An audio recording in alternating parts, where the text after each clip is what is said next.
Sign है। हाँ। ये मैं ऑक्शन कर देता हूँ, चलेगा?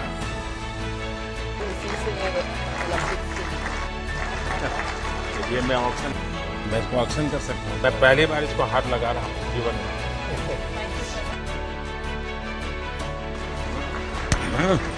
ढीला पड़ गया, थोड़े निराश हो गए थे। अच्छा, घर में झगड़ा होता तो फिर यही खेल होता है कि कुछ बातों से झगड़ा होता है? अच्छा किया आप लाए नहीं, वरना एसपीजी वाले बाहर रोक लेते। पहले मुझे इसको आइसक्रीम खिलाना है, मैंने प्रॉमिस किया था उसको। क्यों रहे हो के नहीं, थोड़ा हिंदी बोलना पड़ेगा। Well, how to give one very good photograph? Goalkeeper को कोई नहीं जानता। Can you speak Punjabi or not? Politician नजदीक में है तो माइक बंद होता ही नहीं। तो how do you feel? I feel very proud. संसद में हम आप लोगों को मिस करते हैं। अब देखिए, ये पीवी सिंधु की खुशकिस्मती है कि वो पीएम मोदी के साथ आइसक्रीम खा के आई, और ये मेरी खुशकिस्मती है कि मैं आप सबके साथ ये आइसक्रीम शेयर कर रही हूँ। जी हाँ, आप देख रहे हैं हमारा ओलंपिक स्पेशल शो जीतेगा इंडिया। मेरा नाम है प्रीति दहिया, और प्रधानमंत्री नरेंद्र मोदी ने 125 से ज्यादा एथलीट्स जो कि टोक्यो में भारत की तरफ से शिरकत करके आए, उन्हें अपने आवास पर बुलाया। उन सब के प्रदर्शन की जमकर तारीफ की, और उनसे जो जो वादे किए थे टोक्यो जाने से पहले उन्हें भी पूरा किया। चाहे वो पीवी सिंधु को आइसक्रीम खिलाने का वादा हो या फिर नीरज चोपड़ा को चूरमा खिलाने का वादा। साथ ही पीएम ने इन सभी एथलीट से भी एक वादा लिया कि अब आपको अपने जैसे छोटे चैंपियंस भारत में बनाने में हमारी मदद करनी है। पीएम मोदी से ये खास बातचीत इन एथलीट्स को हमेशा याद रहेगी, और हमें भी याद रहेगा कि देश के ओलंपिक चैंपियंस का कैसे सम्मान किया जाता है। प्रधानमंत्री नरेंद्र मोदी ने ओलंपिक में देश की आन बान और शान बढ़ाने वाले एथलीट्स को अपने आवास पर बुलाकर उन्हें बधाई दी, उनकी पीठ थपथपाई। हर खिलाड़ी के लिए ये कभी ना भूलने वाला पल था। देश के प्रधानमंत्री खुद नाम लेकर उनसे बात कर रहे थे। और सिर्फ बात ही नहीं हुई, पीएम ने किसी को चूरमा तो किसी को आइसक्रीम खिलाई और अपना वादा पूरा किया। चूरमा वूरमा खाया कि नहीं खाया? खाया था सर, सुपर होटल में। कब खाया अभी? आते ही वहाँ से आते। और एक बार खड़ा होगा। आप भी खाइएगा। मेरा क्या होता है, मैं इस चातुर्मास सिर्फ एक टाइम खाना खाता हूँ, और तुम्हें तो माँ का चूरमा खाने की आदत है ना। मुझे इसको आइसक्रीम खिलाना है, मैंने प्रॉमिस किया था उसको। सब बंद हो गया ना? हाँ सर, अभी ओलंपिक्स टाइम पे ऑब्वियसली बंद हो गया, बट अभी थोड़े दिन से सबको खिलाइए भाई। हाँ। ये भी फिर डबल मेडल लेके आएंगे। ओलंपिक में जो मेडल जीतने से चूक भी गए, पीएम ने उन खिलाड़ियों के दिलों में भी नई उम्मीद जगाई। मेरा मत है कि जीत को कभी सर पे चढ़ने मत दो, और हार को मन में बसने मत दो। हर खिलाड़ी प्रधानमंत्री के लिए भेंट में कुछ न कुछ खास लेकर पहुंचा। तो साइन है। हाँ।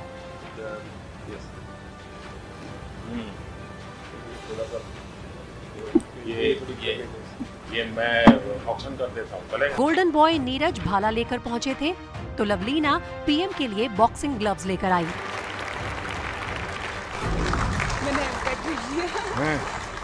लेकिन ये पहनूंगा मैं तो पॉलिटिक्स की, मैं लोग कहेंगे कि अब मोदी कुछ गड़बड़ करने वाला है। हॉकी के ब्रॉन्ज मेडल विजेता कप्तान मनप्रीत पीएम के लिए भेंट में हॉकी लेकर पहुंचे। मैं इसका ऑक्शन करता हूँ। ठीक है सर। और मैं सबसे आग्रह करूंगा, जो स्कूल में हॉकी अच्छी खेलते हैं वो इसको ले जाए, ताकि आप लोगों को ये स्मृति देख कर उनको भी नई प्रेरणा मिलेगी। ओलंपिक में दूसरा मेडल जीतने वाली सिंधु ने पीएम को अपना रैकेट दिया और खिलाड़ियों के साइन की हुई शॉल पहनाई। पीएम मोदी खिलाड़ियों से मिली भेंट का ऑक्शन करेंगे, और उससे मिलने वाले पैसे से देश में खेल को और बढ़ावा दिया जाएगा। पीएम ने इसके लिए खिलाड़ियों से राय भी मांगी। तो लिख करके भी मुझे जो इंफ्रास्ट्रक्चर संबंधित बातें हैं अगर मुझे देंगे, क्योंकि आपने अभी काफी कुछ, आपका ताजा एक्सपीरियंस है, तो आपने बहुत चीजें मार्क की है। सम्मान के बाद पीएम ने एक एक खिलाड़ी, एक एक टीम से बात की। शुरुआत हुई नीरज चोपड़ा से। मेरे लिए सरप्राइज था कि जब तुमने सेकंड बार अपना किया तो तुमने विक्ट्री के मूड में आ गए, और एकदम विक्ट्री तुम सेलिब्रेट करने लग गए। कैसे कैसे संभव हुआ? क्योंकि इतने साल से हम ट्रेनिंग कर रहे हैं उसी चीज़ के लिए, तो वो एफर्ट बता देता है कि हाँ ये बेस्ट थ्रो है। और सबसे बड़ी बात है जो कॉन्फिडेंस है वो ट्रेनिंग से आता है सर। ट्रेनिंग इतने अच्छे से हुई थी इतने साल, तो इसलिए कॉन्फिडेंस था। जब उधर फील्ड पे होते हैं तो बस यही होता है कि बस थ्रो करनी है, जितना जान है अंदर पूरी लगा देनी है। पीएम ने ओलंपिक में हर खिलाड़ी को कितनी बारीकी से देखा, इसका अंदाजा इसी से लगता है कि उन्हें रेसलर रवि दहिया को विरोधी की दांत से काटने वाली बात और बजरंग पूनिया की चोट के बारे में भी पूरी जानकारी थी। तुम्हारा हाथ काट लिया, ये क्या काटा है, वो काटा, ये वाला, उसके बाद भी तुम जकड़ के रहे। देखो जी वो टाइम ऐसा था, अगर छोड़ देता तो शायद बहुत किधर की चीजें। लेकिन एक रवि में शिकायत है मेरी, ये पोडियम पर भी हंसते नहीं थे यार। ये क्या बात है? वो थोड़ा जी देखो उस टाइम थोड़ा हाँ नर्वस थे, पर बाद में अब ठीक है तो सर हम अब ऐसी कोई बात नहीं। मतलब तुम्हारे मन पे प्रेशर था? प्रेशर नहीं था, बस जी एक उम्मीद के साथ गए थे कि देश के लिए हम लोग गोल्ड। और बजरंगी आशीर्वाद आप लोगों का। तुम्हारे ये पैर में इतनी चोट आई और तुम खेलते रहे, बाद में तुम्हारी पट्टी खोलने का निर्णय तुमने कैसे कर दिया आगे कि निकाल दो मुझे, जो होगा सो होगा, ऐसा मन कैसे बन गया? देखिए पूरी लाइफ एक खिलाड़ी का सपना होता है ओलंपिक में देश के लिए अपने मेडल जीते और गोल्ड जीते, तो यही था। लास्ट बाउट थी तो डॉक्टरों ने बोला कि भाई टेप तो आपको करनी पड़ेगी, तो मैंने यही बोला कि भाई अभी टूट भी जाएगा तो क्या फ़ायदा, पहले मेडल ज़रूरी है, क्योंकि मैं यहाँ मेडल के लिए आया था और देशवासियों ने गोल्ड की उम्मीद की थी। हॉकी खिलाड़ियों से बातचीत में पीएम ने गोलकीपर श्रीजेश के साथ खूब चुटकी ली और साथ ही उन्हें इंडिया की दीवार का तमगा भी दे दिया। ये जो विक्ट्री है यार, आपने और बेटियों ने दोनों ने कमाल किया। और भारत ओलंपिक में कितना ही जीत ले, लेकिन अगर हॉकी नहीं जीतता है तो इस देश को फील ही नहीं होता कि वो जीत हुई है। Thank you so much. Sreejesh को तो तब पंजाबी सीखना पड़ेगा तुझे। मैं सब नए लोगों को मलयालम सिखाता हूँ अभी। क्योंकि गोलकीपर को तो सबको सूचना देता रहता है ना। तुम जीत कर के बाद वहां जाके कैसे बैठ गए? सर वो मेरा घर है एक्चुअली, मैं 21 साल से उसी के सामने खड़ा था, वो एक्साइटमेंट में कूद के ऊपर चढ़ गया सर। और क्रिकेट में एक बहुत बड़ा फर्क है।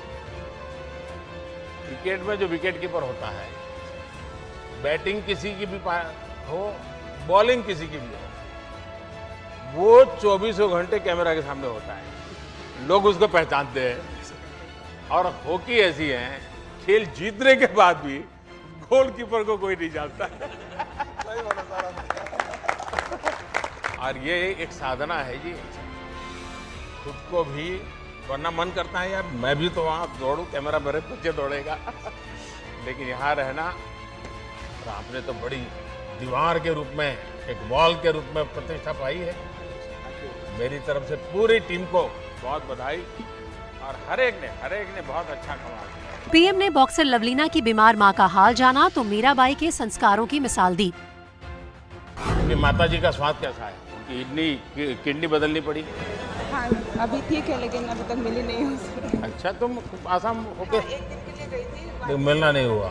अच्छा, लेकिन माँ की तबीयत ठीक है, हमारी तरफ से जरूर उनको प्रणाम करिए।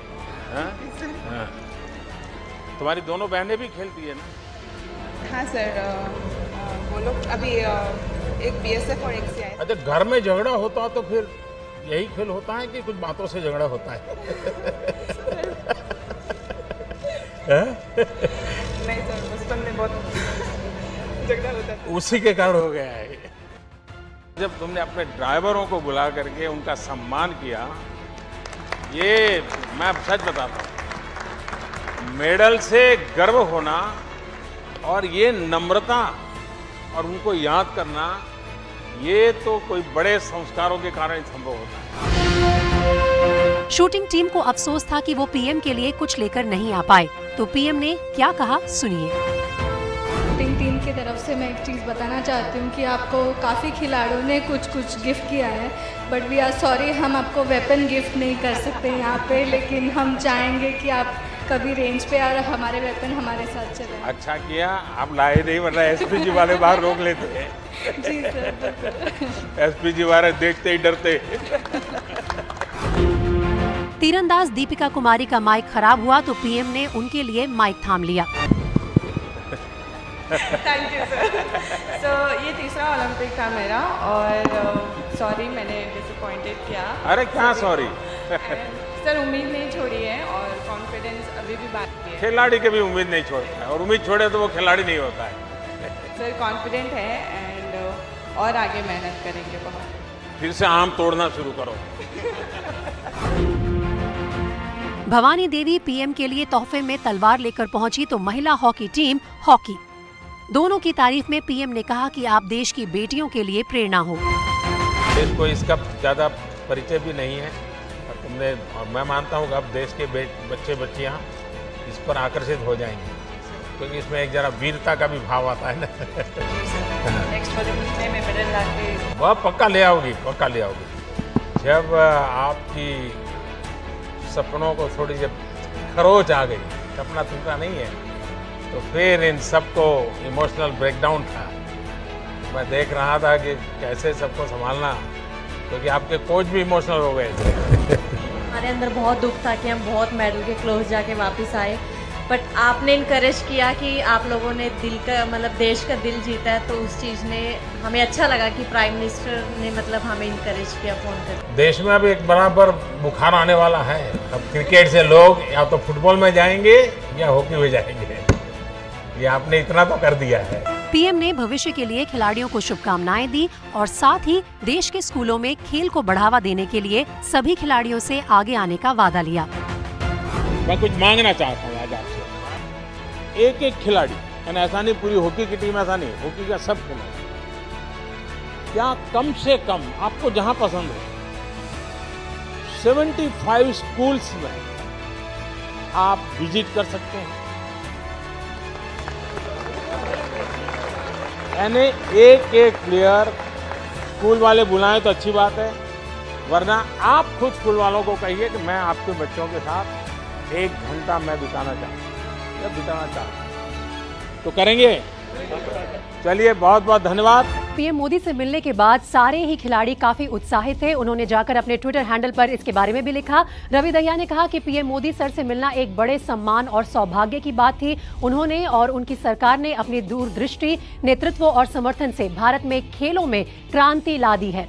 एक पल संजोया और एक ऐसा पल जिसे भुलाया नहीं जा सकता। साथ ही पीवी सिंधु ने भी लिखा कि माननीय प्रधानमंत्री श्री नरेंद्र मोदी जी से बात करना हमेशा से खास रहा है। मैं खुद को अभिभूत महसूस कर रही हूं। उनके विश्वास और समर्थन के लिए मुझे खुशी महसूस हुई और भारत में बैडमिंटन को आगे बढ़ाने के विषय में भी सर से बात की।